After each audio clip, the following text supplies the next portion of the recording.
an la ilaha illallah wa asyhadu anna Muhammadan abduhu wa rasuluh. Allahumma salli wa sallim wa barik wa ta'annan wa ta'azum ala sayyidina Muhammadin wa ala alihi wa sahbihi wa sallim ajmain, amma ba'du. Kaum muslimin, kawan-kawanku sekalian yang insyaallah dalam naungan Allah Subhanahu wa taala, bersyukur kepada Allah dengan mengucapkan kalimat alhamdulillah dan bersalawat kepada baginda Nabi sallallahu alaihi wasallam dengan mengucapkan kalimat Allahumma shalli ala sayyidina Muhammad wa ala alihi sayyidina Muhammad. Bersyukur kepada Allah merupakan kewajiban bagi kita selaku hamba-hambanya, di mana Allah Subhanahu wa taala berfirman dalam Al-Qur'an Karim, barang siapa bersyukur kepadaku maka akan ditambah nikmatnya, dan barang siapa kufur terhadap nikmatku sungguhnya azabku sangatlah pedih, kata Allah Subhanahu wa taala. Bersalawat kepada baginda Nabi sallallahu alaihi wasallam dengan mengucapkan kalimat Allahumma shalli ala sayyidina Muhammad, karena beliaulah yang berjibaku berperang berusaha menegakkan kalimat Allah asyhadu an la ilaha illallah wa asyhadu anna Muhammadan abduhu wa rasuluh. Berikut para sahabat-sahabatnya, berikut keluarga-keluarganya serta pengikutnya hingga akhir zaman. Kaum muslimin yang berbahagia, kawan-kawanku yang dalam naungan Allah Subhanahu wa taala. Banyak sekali perilaku, tingkah laku, kelakuan baginda Nabi sallallahu alaihi wasallam yang dapat kita contoh, dapat kita jadikan hujah, dapat kita jadikan hujah, yaitu pedoman bagi diri kita. Tapi satu yang membuat pelajaran bagi kita, yang sangat menjadikan pelajaran bagi kita, yaitu akhlak beliau yang penuh kemuliaan. Allah puji dalam Al-Quran Karim, sesungguhnya kata Allah, akhlak Rasulullah itu adalah akhlak yang luar biasa. Beliau merupakan manusia satu-satunya yang diciptakan oleh Allah dengan penuh kesempurnaan, penuh dengan kelengkapan. Allah Subhanahu wa taala sangat mencintainya. Bahkan Allah bersalawat kepada baginda Nabi sallallahu alaihi wasallam dalam Al-Qur'an, innallaha wa malaikatahu yusholluna 'alan nabi ya ayyuhalladzina amanu shallu 'alaihi wa sallimu taslima. Serta Allah sandingkan nama beliau yaitu dalam suatu kalimat asyhadu an la ilaha illallah wa asyhadu anna Muhammadan abduhu wa rasuluh. Tapi dalam kalian pikir baginda Nabi yang penuh dengan kemuliaan, Allah tidak puji beliau, walaupun beliau dengan penuh kesempurnaan, beliau tidak luput daripada ujian-ujian yang diberikan oleh Allah Subhanahu wa taala. Di antaranya dalam keadaan yatimlah beliau ketika masih dalam kandungan, 6 tahun umur beliau Allah cabut nyawa ibunda beliau tercinta, dan yatimlah beliau dalam keadaan umur 6 tahun. Tapi ini yang menjadi pelajaran bagi kita. Ketika para sahabat bertanya, ya Rasulullah, berikan kami apa, beritahukan kepada kami amalan apa yang dicintai oleh Allah Subhanahu wa taala. Rasulullah SAW menjawab, yaitu birrul walidain.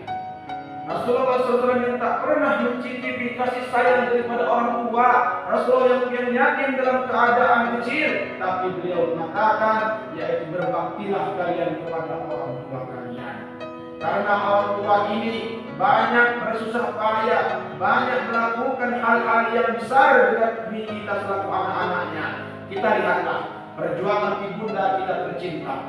Ketika kita kecil, 9 bulan kita dalam rahim beliau, 9 bulan kita dalam kandungan beliau, dilahirkan kita bersimbah darah, bercucuran keringat, melahirkan kita. Terkadang ibunda kita tidak tidur sama sekali semalaman demi kita selaku anaknya. Terkadang beliau juga menyempatkan waktunya untuk dalam kesibukan beliau untuk rawat anaknya, mengantar anaknya pergi ke sekolah. Bahkan di sela-sela kesibukan itu ada juga orang tua kita masih mau membantu ayah kita yang tercinta, karena nafkah yang diberikan ayah kita tidak mencukupi untuk membesarkan anak-anaknya yang dilahirkannya dari rahim ibu tercinta tersebut.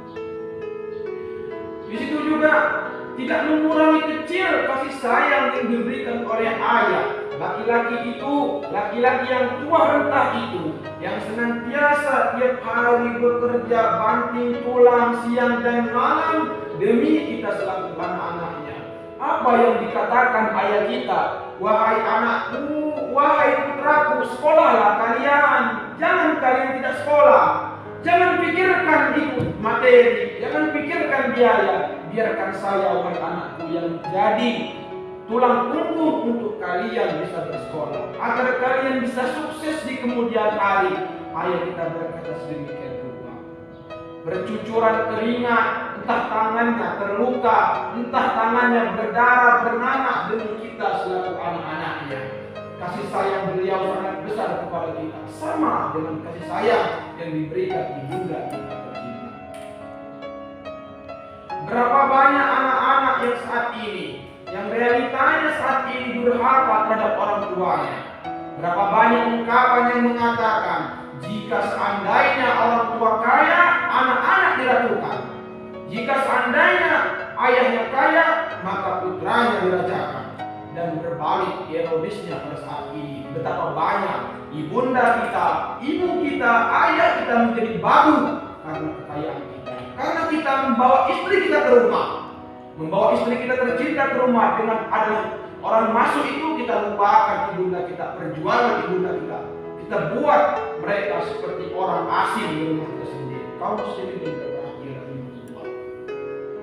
Bukankah dulu orang tua kita itu senantiasa ketika lebaran yang paling sibuk berjibaku kiri kanan untuk mendapatkan nafkah agar kita mendapatkan kesenangan, ketika untuk bisa memberi baju lebaran, sendal lebaran.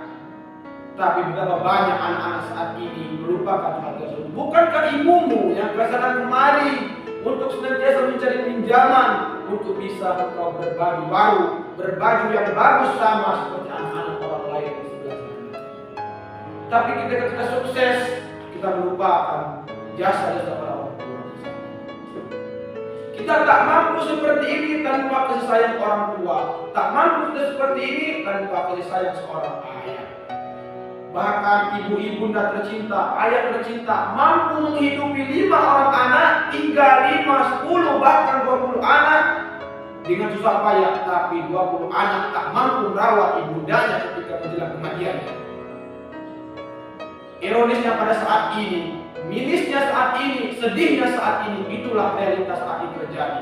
Berapa banyak anak yang mengatakan ketika lebaran, wahai ibundaku, ada berapa pasang baju yang telah engkau beli? Ada berapa banyak anak yang mengatakan, wahai ibundaku, ada berapa pasang kain yang telah engkau beli, yang telah engkau beli untuk kita sholat besok pagi? Nampak yang jarang sekali menemukan anak-anak seperti itu.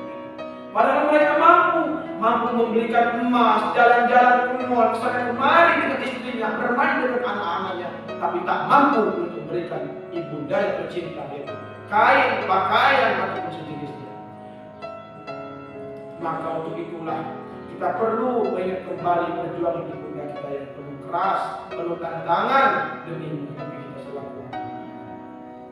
Ingatlah kisah sahabat, kisah suatu ulama, kisah tabi'in yang sangat kita kenal dalam suatu kisah, yaitu kisah Uwais al-Qarni. Di mana saat itu dia sahabat tabi'in itu penuh kekurangan, penuh dengan kemiskinan. Seorang yang sakit, ketika ibundanya berkata, wahai anakku, aku pengen pergi ke Mekah, maka apa yang dilakukan oleh Uwais al-Qarni? Beliau membeli kambing, tiap hari digendongnya naik turun gunung sampai dikatakan orang ini gila, kata orang-orang Arab tersebut. Sampai tiba waktunya ketika haji tiba, digendongnya anak ibunya yang tercinta sampai berkata, labbaik Allahumma labbaik. Sampailah ini ke telinga Rasulullah, ya Rasulullah, ada seorang yang telah menggendong anaknya pergi haji dengan tangannya sendiri. Apakah itu telah mencukupi untuk dirinya memenuhi semua yang telah dikorbankan ibunda yang tercinta? Rasulullah juga tidak sama sekali. Seandainya kamu, wahai saudaraku, sahabatku, membawa ibundamu berkeliling dunia ini, maka tak mampu untuk membalas semua, menebus semua apa yang diberikan oleh orang tua. Maka pada saat ini, marilah kita mengenang kisah Ridullah fi ridho walidain wa sukhullah fi sukhul walidain. Ridhonya Allah itu terletak pada ridho orang tua, dan ridhonya Allah terletak pada ridho orang tua. Mudah-mudahan apa yang sampaikan pada siang hari ini adalah manfaat untuk kita semua. Dan mudah-mudahan apa-apa yang diajarkan oleh kita terkabul pada siang hari ini. Terutama orang tua kita yang jauh dari kampung halaman, mudah-mudahan beliau sehat, dipanjangkan umur dan diberikan kemudahan dalam segala. Assalamualaikum warahmatullahi wabarakatuh.